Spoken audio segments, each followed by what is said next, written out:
My name is Fred Sullivan, owner of Lighthouse Music Services, and we would like to congratulate you on getting your new instrument, and you're about ready to put it together. So let's talk to you a little bit about some of the different care and maintenance items that you might need to get started with your various instrument. We're going to start with a flute, and then we're going to go into a clarinet, and then we're going to go to saxophone, and then we're going to go to trumpet. And we hope that you get some valuable information out of these videos, and let's get started.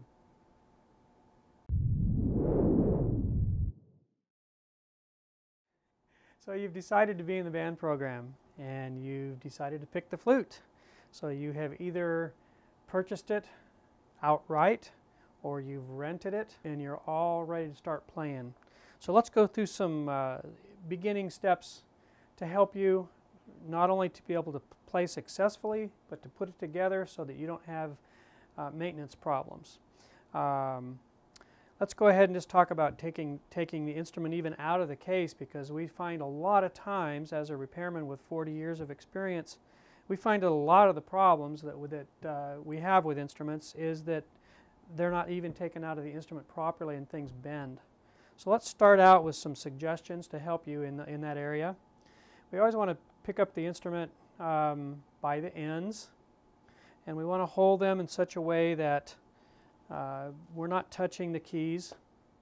And what I suggest with people is, and I see a lot of times, I see people will actually put them together and wiggle them in, and we can tell because the little ends get rounded out here pretty badly. And so what we want to do is just hold it right real close together and twist it in very carefully, and just straight in and make sure it's lined up. And then we also want to make sure that as we're lining all the three pieces together, there is the head joint, the main body, and then the foot joint that we'll put on here in just a second. And those three pieces will all need to be put together, and they're a metal-to-metal contact. One of the things that we want to make sure that we don't do is put any kind of a lubricant on here. Metal to metal needs to be perfectly clean, and we'll show how to do some wiping down in a minute here. But we want to make sure that as we twist this on, we're not damaging the instrument by wiggling it on. We also line it up so that the center of this little hole right here lines up with the center of these keys. Let's also then put on the foot joint, and we want to grab that by the end. And then what I like to do is put my hand right here like this so that I'm not bending any keys, and I like to put this up against my body so that I can just easily twist this in, and then I can line it up. And that way we're not bending any keys, we're not harming the actual mechanism of the instrument in any way. What we see a lot in the repair shops very, very often is that we'll grab them either right here or right here in putting things together, and we'll see the keys actually be bent this way. A lot of the keys will just be pulled together like that, and then everything will go out of alignment. And we need to have these keys coming down correctly in order for them to operate properly, in order for the sounds to come out properly. So in putting the instrument together this way, you will avoid having any problems. And then what we do recommend, though, is that we have an annual service on that. And what we do there is we take the instrument completely apart, and we dip it, in our case, we dip it in an ultrasonic cleaner. The body itself, we hand wipe the keys. We get all the stuff that's been built up over the years out of the instrument. Just remember that everything that goes in your mouth comes out through into the instrument and goes down through the instrument. And so each time we play the instrument, when we finish, we want to make sure we clean it out. So we're going to go to that next. And so when we take it apart, we want to pull it apart like this.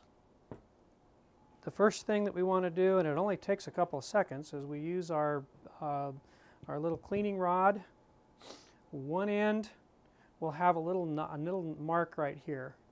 And the way we tell, how we can tell that there's a little cork in here with a little rod on it, and that has to be set in a specific place. And so we want to make sure that as we can check that. We don't need to do that very often, but we don't want to tune with this little, what we call a crown cork. We don't want to tune with that. We tune by pulling this head joint in or out to help tune with the rest of the band. But we can set this up, and once we get the little line that's marked on this little cleaning rod, we can set it in there once and pretty much leave it alone after that. But as we're going to clean, what I like to do is just put a little bit of like a cotton cloth or paper cloth, or even better, a microfiber cloth, and then we can run that through here and just clean out the saliva out of the instrument. And that is probably the best way to keep the instrument clean.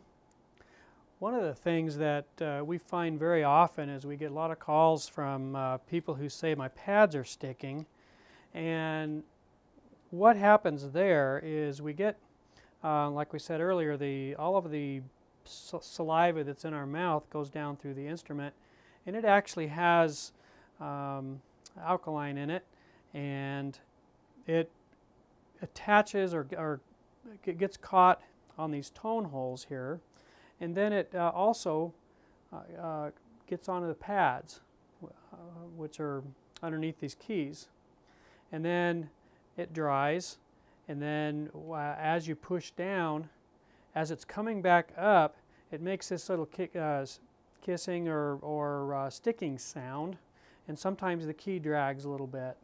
And that usually is a pretty easy fix. Very often it can be fixed by just simply purchasing at your local music store some cleaning papers.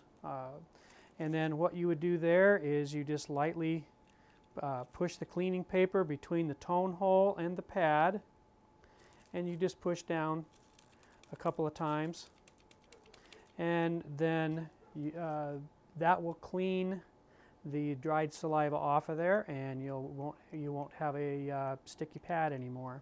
If it still does that, you might check with your repairman, because it could be a torn pad, or it could be something else, but like a bent key. But very often the problem can be fixed just with simple cleaning papers.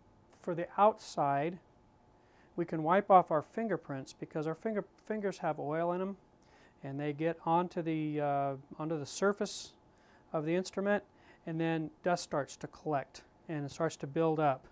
And so this is why we want to help also just wiping over the surface of the instrument before we put it away each time. And again, as we put it away, we want to make sure that we're not touching the keys and bending the keys as we put the instrument away.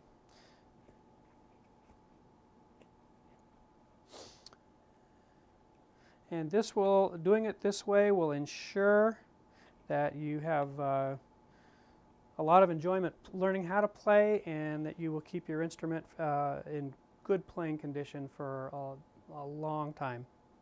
We hope you found this information useful, and if we can be of any help, contact us at lighthousemusicservices.com and check out some of our other videos. Thank you for watching.